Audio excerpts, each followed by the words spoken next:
Pengundian pada pilihan raya umum Indonesia yang tadi berjalan. Sentimen politik identiti pada pemilihan umum pemilu Indonesia 2024 semakin ketika ini juga sedang berlangsung quick count.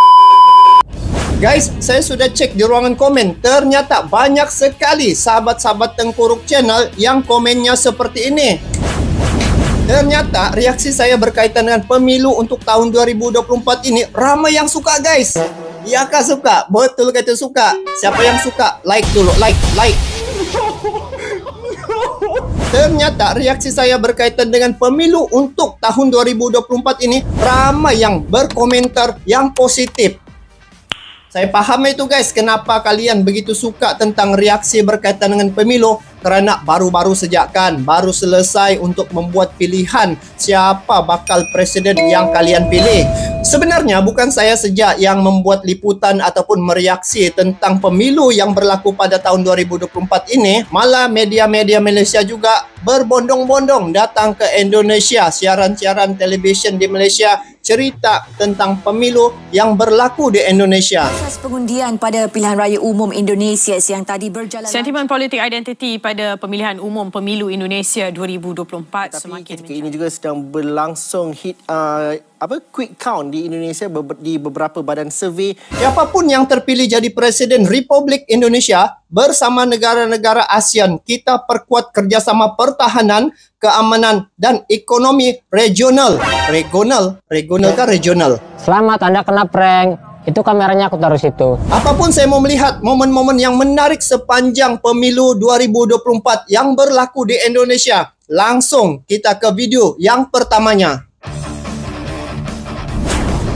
Momen Presiden Joko Widodo menggunakan hak suaranya di TPS Gambir bersama Ibu Negara Iriana. Besar-besarlah dia punya kertas undi kan di Indonesia. Kalau di sini guys kecil saja. Ini lebar. Oh, Presiden Jokowi telah menunaikan kewajipannya. Presiden Jokowi ini dia 2 penggal dan saya mengikutinya itu 1 penggal terakhir. Sebab saya buat reaksi bermula dari selepas COVID itu guys, pandemik. Jadi sejak itu saya mengenali Pak Presiden. Bermula dari situ saya sedikit demi sedikit mengenali Indonesia itu bagaimana. Dan asbab dengan mereaksi ini akhirnya saya sudah sampai ya, tiba di Jakarta dan buktinya saya sudah menaiki Menara Monas. Itu momen yang tidak dapat dilupakan. Jadi kita tengok ini Pak Jokowi tengah mengecat ya jari manis, jari kelingkingnya sebagai tanda sudah membuat undian, begitu kan? Ini buktinya. Ini betul-betul nih, betul bukti. Momen Prabowo Subianto gunakan hak pilihannya. Ini Pak Prabowo. Ini juga capres yang mempunyai rating yang tinggi ya. Dia sudah menunaikan haknya, tanggung jawabnya untuk mengundi. Oh, gambarnya juga. Gambar sendiri. Tapi guys, adakah ya bisa lah itu kan guys untuk mengundi diri sendiri? Sebab rasanya tidak ada peraturan. Sebab dia dengan 1 undi itu boleh menjadikan menang dan kalah. Jadi inilah tadi Pak Presiden Jokowi, sekarang ini Pak Prabowo yang mempunyai rating yang tertinggi ya. Setakat ini saya tengok Pak Prabowo. Jadi dia ni salah seorang yang cool, yang saya tengok memang mempunyai jiwa yang kental juga lah guys. Usai menggunakan hak pilihannya di TPS Hambalang Bogor, Prabowo Subianto sempat berenang di kediamannya. Kita tengok guys. Dia berenang di kediamannya selepas dia menunaikan hak dan kewajipannya untuk membuat menyoblos ataupun mengundi, begitulah kan. Saya punya masalah dengan kaki saya, kaki kiri. Jadi saya itu sudah nggak bisa lagi yang berat-berat, istilahnya lari. Oh, Pak Prabowo mempunyai sakit kaki ya guys. Wih, besar kolamnya nih. Oh, dengan musik-musik. Wah, sentimental punya musik. Nih, awas, ada media mau temu Rama. Tujuan kita berdemokrasi kan untuk memberi kepada rakyat pemimpin-pemimpin dan wakil-wakil yang mereka inginkan. Jadi KPU dan semua penyelenggara saya kira berjuang sekerasnya untuk menyelenggarakan sesuatu yang baik untuk bangsa negara, rakyat dan masa depan kita. Dan saya berharap semua pihak mengerti ini untuk tujuan yang besar. Jadi kita waspada, janganlah ya mungkin ada dalam setiap persaingan pasti ada yang kecewa, ya, tidak mencapai hasil-hasilnya yang diinginkan. Tapi selalu saya kira kita harus kedepankan kepentingan bangsa dan negara. Rakyat kita menuntut. Inilah ini yang saya suka dengan kewibawaan ya Pak Prabowo nih. Sebab dia punya azam dan juga kekuatan mental serta dia punya kewibawaan dan pantang mundur itu. Itu yang perjuangannya. Sungguh pun suatu ketika dulu dia pernah dikalahkan oleh Pak Jokowi ya dari segi politik ya. Sebab Pak Prabowo nih yang saya tahu ya, ini pun saya baru tahu nih guys, adalah musuh politik Pak Jokowi suatu ketika dulu. Tetapi walaupun musuh politik, disebabkan Pak Prabowo ini mempunyai satu kelebihan ataupun yang sama-sama ada niat untuk memajukan Indonesia ataupun memperjuangkan merah putih itu, Pak Jokowi dia membawa Pak Prabowo ini di dalam kabinetnya untuk sama-sama membangun negara. Tak lihat hasilnya sekarang, bagaimana Indonesia di mata dunia. Begitu disegani dan dihormati guys. Dulu-dulu beliau nih gak suka diwawancara wartawan, sekarang aman-aman aja. Menuntut seperti itu, rakyat kita menuntut semuanya harus untuk kepentingan yang besar, kepentingan rakyat, kepentingan masa depan, kepentingan anak-anak dan cucu-cucu kita. Saya kira itu jawaban saya. Saya percaya bahwa masalah-masalah yang kurang baik ini akan bisa kita atasi dengan sebaik-baiknya. Pak, saya penasaran Pak, kalaupun hasil nanti sesuai dengan ekspektasi Bapak, which is Bapak menang, apa sih Pak hal pertama yang akan dilakukan oleh seorang Prabowo Subianto? Ini yang kita mau dengar nih guys. Saya pun mau dengar, sebab kalau dari segi rating tuh saya tidak tahu lah, tapi saya berkeyakinan persen yakin itu Pak Prabowo ini dialah yang akan jadi presiden untuk memimpin Indonesia guys.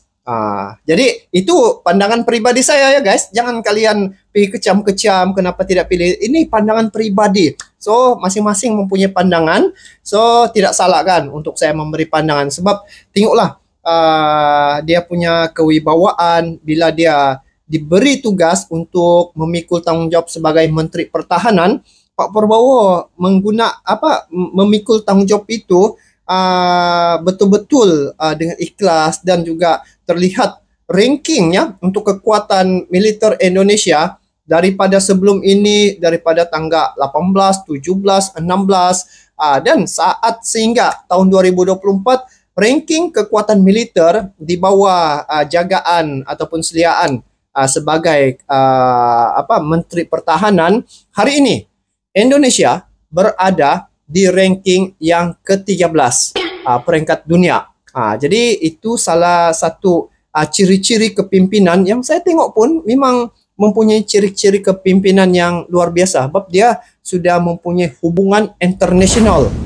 Yang itu guys. Kita dengar dulu nasihat Pak Prabowo ini dan juga apa misi-visi yang dia mau bawa sekiranya dia jadi pemimpin Republik Indonesia. Lanjut. Ya kita tunggu dulu hasil yang baik ya. Kita dulu tunggu hasil. Bapak izin dong Pak.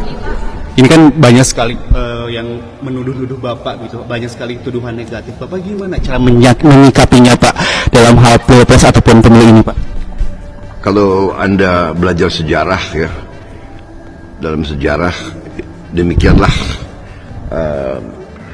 risikonya dalam sejarah, karena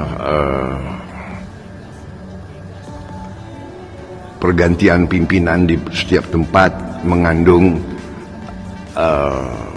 ada yang berhasil dan ada yang tidak berhasil. Itu satu. Kedua, negara sebesar kita, negara sekaya kita, negara sepenting kita, pasti banyak yang melirik. Jadi yang kita waspada adalah janganlah kita masuk perangkap suatu, Ingat tuh guys, permainan-permainan besar ya. Jadi ini selalu dalam sejarah terjadi. Jadi saya anggap itu biasa ya. Jadi kalau tidak bisa bunuh orangnya, bunuh reputasinya, bunuh namanya, bunuh karakternya ya. Saya kira itu ya, itu kita sudah mengerti lah. Ini kan Jadi, bukan pemilu pertama kalinya untuk Bapak ya Pak? ya, itu sudah bagi saya nggak ada masalah gitu. Oke, tapi oh artinya di sini apa yang Pak Prabowo katakan itu saya dapat memahaminya guys. Sebab salah satu anasir-anasir luar yang ingin memecah belahkan satu-satu negara ya, dia boleh masuk melalui politik juga. Jadi kalau tidak dapat mengenal bagaimana anasir-anasir luar yang memecahkan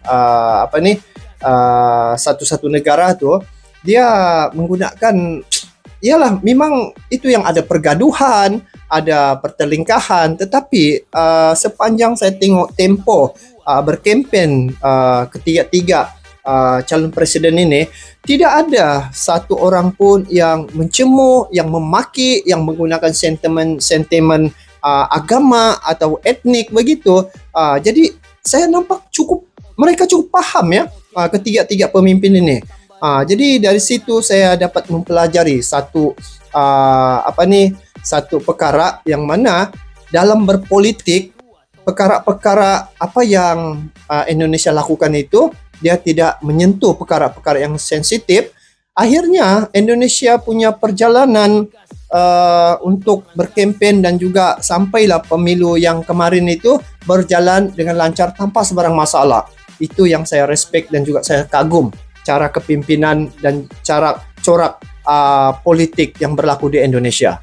Momen Prabowo sapa Deddy Corbuzier, buka topimu. Woi. Topimu buka topi. Sudah Om Deddy, buka topi. Disuruh buka oleh Pak Prabowo. Biar silau. Itu Pak Prabowo dalam dia serius, ada juga gurau senda ya. Itu yang menarik, momen-momen yang saya tengok yang berlaku di Indonesia. Apapun sebagai penutupnya, kita tengok momen Prabowo joget gemoy usai sampaikan pidato di Istora Senayan. Nomor 2 seorang gas. Oke, Pak Prabowo, Gibran sudah, goyang sudah. Ini Pak Prabowo joget sudah. Nomor 2 seorang gas. Memang best lah musik nih guys. Wow, keren. Tema sesuai, musik sesuai, dengan orangnya sesuai. Itulah sebagai penutup reaksi saya melihat momen-momen yang menarik ya sepanjang berlaku pemilu yang berlaku di Indonesia. Jadi apa yang saya dapat daripada melihat video-video ini, dari segi intinya ya, ataupun inspirasi yang saya boleh ambil daripada perjalanan pemilu yang berlaku di Indonesia, antaranya dari segi tidak menyentuh hal-hal yang negatif. Di situ saya nampak Indonesia walaupun ratusan juta manusia, ratusan juta jiwa, tetapi perjalanan kempen dan juga pemilu itu berjalan sangat lancar, tidak ada masalah. Jadi itu yang antara perkara yang saya rasa kagum dan juga perkara yang harus dicontohi. Jadi selainnya banyaklah, tapi saya tidaklah cerita di sini. Di lain hari nanti saya cerita. Apapun, inilah perjalanan yang saya tengok perjalanan pemilu yang berlaku di Indonesia yang sangat ramai orang Malaysia menginspirasikan ya tentang perjalanan ataupun cara Indonesia itu menjalankan ataupun politik yang ada di Indonesia. Jadi itu saja untuk kali ini. Kita bertemu lagi di video akan datang. Sampai jumpa lagi. Assalamualaikum warahmatullahi wabarakatuh.